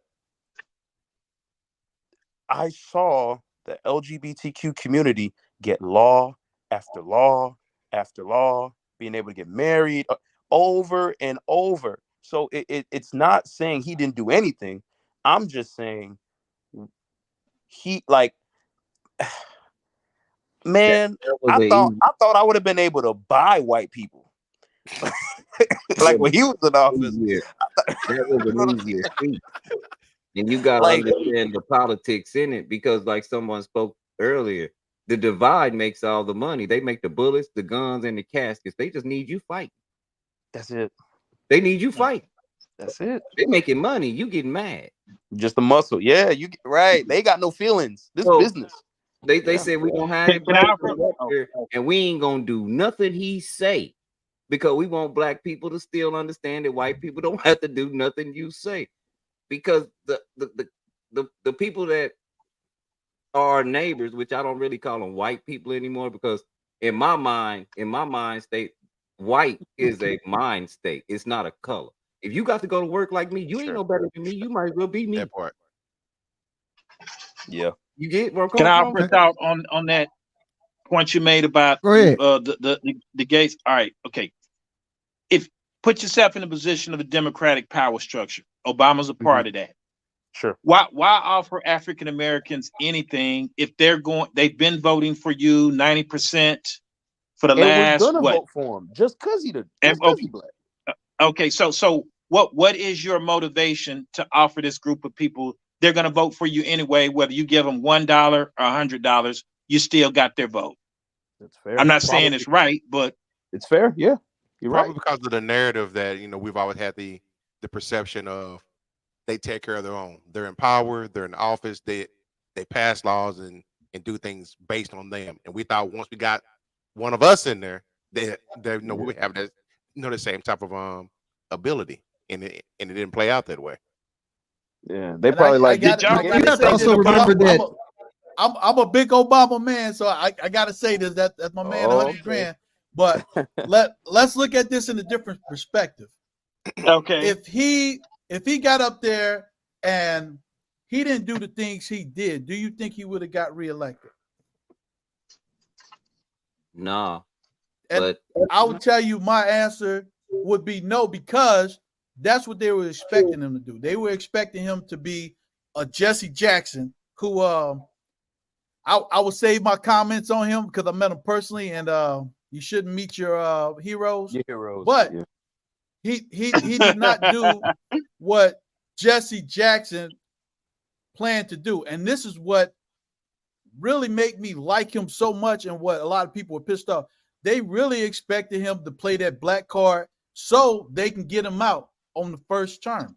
But he didn't. What he did was play the game the way it was supposed to be played, slid things in there when he could, and not try to fight every fight like they were expecting him to. The reason why Barack Obama is one of the most famous and, for some people, the most hated president is because he refused to be put in this box. He became not just the black president for the United States of America, he became the black rock star of the world. When you leave the United States and go to some of these other countries, they look at him like a god because he played the game against the people that put this game together and won. Mitch McConnell said it out of his mouth. This guy is supposed to be a one-term president. He should never make it past that. Well, you know, that's the same narrative that they have for 45 right now. What I didn't like. And outside of the U.S., I've got co-workers who've come back from like Vietnam, they've come back from Spain and places like that. He's a rock star in those areas. He's hated here. So, I totally agree with you as far as being in there, being in, in position to do what you may want to do, but they're waiting for you to slip up. That's what they intended to happen.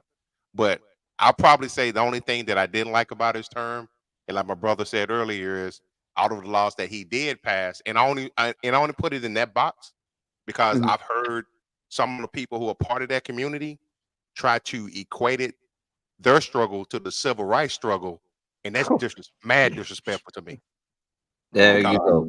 We're not going to know what your orientation is until you tell us. I'm going to agree with you 100% on that, even though I support LGBTQ rights when it comes to race and LGBTQ community.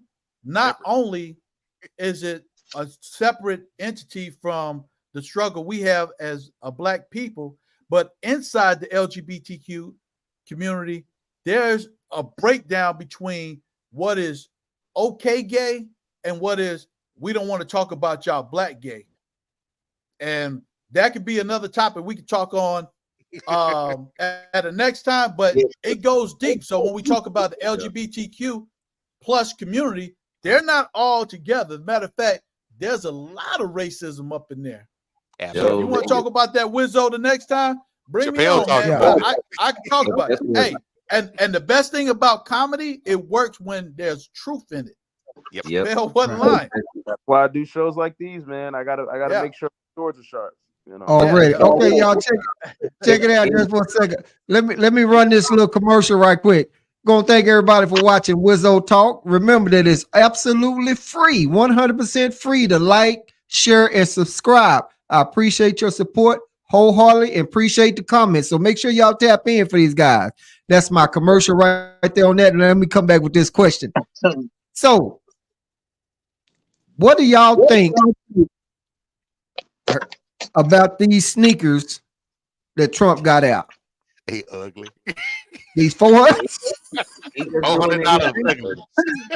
He's reaching. He's reaching to see just how far people will go. He's been doing that since his TV show. Yeah. He's so he's so selfish that he likes people. This is our president. He likes people that's willing to steal, kill, die, and lie for him. Them the people in this cabinet. That's why everybody around him goes down constantly all the time. And we're like, but yeah, we love him. He loves us. No, he don't. He loves himself. Exactly. And I love that he got these corny shoes off, because just like the red hats used to be identifiers for the 100% lovers of Agent Orange, the shoes gonna be the next thing, man. They're just identifiers, and they're gonna gladly give their money, because what did LBJ say? If I could make poor white people feel better than the worst black, man, he'll empty out his pockets. He'll give me his money. Right there. Poor white people, somebody to look down on, and they'll empty their pocket.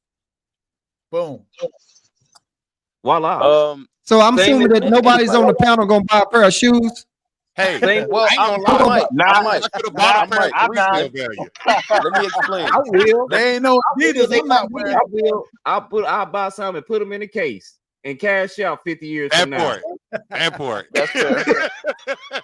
That's fair. They're gonna be worth some money. They are. Anybody here fan of dad jokes? Like the really corny bad jokes? Absolutely. Like that's my view on these sneakers. I like them because they're bad. You know what I'm saying? Like I look at them, I go, "This motherfucker, they are hidden. this is hilarious." Yeah, like With you know the what I'm saying? T Like, on them. this is genius. It's sometimes I always say sometimes the genius in joke writing, it's the artistry and simplicity. Sometimes the best things are just so simple. And he's not overthinking it. He's not overcomplicating how fucking stupid people are. All he got to do is just give them what they want. That's it. You can't And think about it. This Don't hate shoes, the player, man. y'all get ready to see a lot of fights. Because as soon as somebody black see somebody roll up with them big gold shoes on, they're going to think, oh, here we go. I might be the first one. I might be the first one. So Well, they're not doing it with the caps. They're not doing it with the caps. So why are they going to do it with the shirt? Hey, let me do a PSA out there for some entrepreneurs that's against Agent Orange. Just think about this. These shoes are hot, right? Sure. You know that you can get online and contact a supplier in China to have them make those shoes for you for probably $8 to $10. Create your website where your face doesn't show up and talk about how much you love America and sell them for $300 and let them wear your shoes, man. Yeah. You know what? Yeah, Well, I might be looking up some Chinese manufacturers after this damn after this interview. Right. That's what I might be doing. I thought about selling tiki torches and Confederate flags. They went crazy. Hey, you would be surprised at how many brothers are actually doing that right now. Yeah. It's hilarious, man. Yeah. Exactly. But and we talk about Trump, we talk about more. Go ahead. When Trump talk about make America great again, just to go back to that slogan or whatever, and to me, that's saying, well, hey, why not bring everything here, quit shipping shit overseas, and let's build everything strong here in America. But that's not happening, because then you look at all of the hotels that he has. I'm sure it's stuff made all over the world, and none of it's made here in America.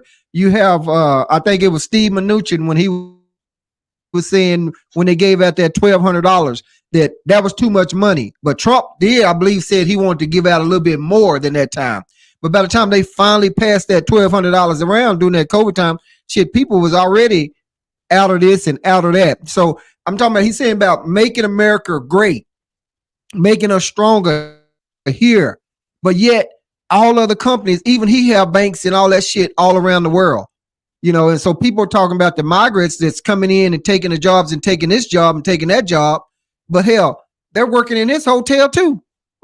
So I'm just saying. So can I add to that? I asked one Go of ahead. my partners that live in Salado, Texas. It's a really rich town, a lot of farmers, country boys, and they love Trump out there. I asked my partner that I work with, why was he? What did he mean by make America great again? Give me a timestamp. This mother told me colonial times. I told this mother, have you lost your debt? Did you just tell me that? Did you really just say colonial time is when America was great? Have you lost your mind? You had to say something. They don't know. They don't know. They don't even know their own damn history. It just sounds good. No. Hey guys, check this out. Okay. Now normally I usually run a podcast for probably about an hour and a half, something like that. So we're a little over that because we have a large panel. So what I like to do is get ready to close it on out, but I like to just go around and get everyone to just kind of give out their little closing arguments or whatever, or closing thoughts or whatever like that. And then after that, I'll just say one last little thing, and then we'll end this, because it's obviously going to be a part 2, because the subject, and we going so strong that we can just keep on going. And so, but at some point we need to end. So what I'm doing is just go around the room, get everybody to go on, touch base on whatever they want to. And it won't really, we're not going to comment on that. We're going to let you say whatever. And then when it's your turn, then you can come in and give the closing, whatever. So anybody like to jump out there first? I'll go and Crickets. go. You don't go. Well, like I say, Okay. Mr. Paul know me by Chris. That's my name. I'm the been appointed as the Black Heritage Committee chairman in Temple, Texas. That's how I met Paul. Um, and I just say that's why be in lieu of what we talking about. That's why I'm pushing for Cornell West because he's not part of those people, and he actually has the poor people in mind. You know, it bothered me when they said, you know, we got a whole bunch of billions to send over there, but where you come up with them billions when we got people laying in the street? You know, you giving people that ain't even from here, that ain't spilled no blood over here, free stuff, and the people that's here can't get it. Where you keep getting this money from, except for when it comes to downtrodden in our country, including especially the people that laid their life on the line for you and wore them fatigue. You know, and I think we just need, if we can fix that one part, I think we'll be able to move mountains, should I say. All right. Mm, I don't know. Are we just going to know? What we Okay. got? I'll go. Uh, Yeah. so again, my name is Melvin Derrico Jr., South Florida native, stand-up comic. If you anybody here or viewing want to see any on Facebook, Melvin Derrico, just like I was spelled on here. Instagram, Mel_Derrico. I kind of view life just like how I view my relationship with my girl. Whenever we argue, I say we could talk for 2 minutes or 2 hours, but we have to have a solution. Right? I don't give a damn how long we talk about the problem. What's the solution? And I kind of said this on stage. Part of it's a joke, but I firmly believe it could do a little something. I don't think black people need man. I think we just need Walmart. If niggas got Walmart, man, I swear to God, this shit would be over. It'll be over. That's all we don't need no land. We don't need no mules. We just need Walmart. Do you know what niggas would do with Walmart? I mean, we'll open late. Don't get me wrong. But man, bro, we'll make some noise. But no, seriously, it starts with us, man. Making politics culture, I think, is the first forefront, the first step. Making sure that it is the social norm for our community to care about local and also countrywide information and knowledge and where we stand and who can we hold accountable and who really deserves our vote. I'm starting to see a revolt in my community with people who were just automatically Democrat starting to convert to the other side because they're going, why do they just come in our church every 4 years and clap and throw something in the pool, and now like we just gonna vote for them? I'm starting to see they're considering something different. So long as it starts with us, man, I think we'll definitely have a solution. Gotcha. We're gonna come at you, Coach Lee. I believe you missed the opening, but make sure you give out any other podcast you affiliated with, any shout out you want to give out to. So we kind of discovered that, talked about that in the very beginning. So you wasn't here for that. So make sure you drop whatever you want to drop. But so drop whatever else you got. All right, you call me out like that. I got it. Hey, Coach Lee Bayless online, family known as Clarence Haddock. STWF TV, we're on YouTube, Facebook, anything social media. Come check us out. We go from sports to politics to pop culture, whatever the case may be. Got something for you. For me, I want to piggyback off what my man just said as far as like stop just voting based on what we've always been taught to do. We got to make them earn our votes. And I think is it Orville or Orvie? He had said earlier, I think it was him who said it was like the preachers, the pimps, the politicians, and the prostitutes. We got to stop being the tricks to these people, man. We got to make sure that we make them earn our votes. If they don't, if they've Right. if they promise something to us and they don't deliver on it, hold them accountable at the polls to let them know we mean business. Because anybody else other than us, if they don't deliver on their promises, they hold them accountable, and they are accounted for. We need to be accounted for, and we can only do that by making politics normal, stop being lazy voters, and getting out there and doing our part that our forefathers and sisters did for us, and making sure that we're local elections, getting in the juries, things of that nature, PTA, all that stuff. Gotcha. All right, Mr. Mark, what you got for us, sir?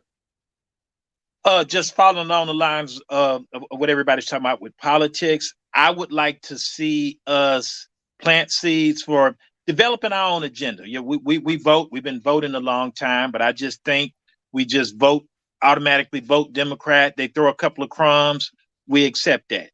Well, let's take that whole leveraging concept, twist it on its back. Okay, we have an agenda. What can you do for us, Mr. D? What can you do for us, Mr. R? And if you cannot meet our interests, we're not going to automatically pull the level for you, whether you the D or the R. All right. That's where I would like to Mr. see Baker. us. Yes. Well, I first want to thank you for bringing me on with this team of great American people, man. It's really made my heart feel good. And what I have to leave y'all with is this: there's a reason why America's great, and it's because of people that look like us. And I would like everybody to, not just for Black History Month, look into how we contribute to this great American place that we call home, but look at the other people that don't look like us, that have had our back and have our back now. If we want to try to move forward, we can't do it in a silo. We got to do it as a team, as a firefight. So everybody that's on board, whether they're Black, whether they're white, whether they're gay, if they're for the same agenda we're for, don't push them out. Bring them in and let's move forward, because the only way those elite people at the top is going to listen to us is if we come as a team. So stay great, stay awesome, Americans. I am definitely a patriot. Love you all. Guys, outstanding. Guys, I will be loading this up also on Spotify, Wizzo Talk 8972. You'll be able to find it on there. I'll just ask everyone to please share and subscribe and get it on out there. We'll definitely wind up getting together a part 2. As I stated earlier, I never did ask anyone what a party they was affiliated with, because it didn't matter. We just gonna get on here and chop it up. And I did invite some diehard Trumpers. They did tell me no, and they didn't want to come on. So, but it was all good. I invited some women, so they told me no, so they didn't come on.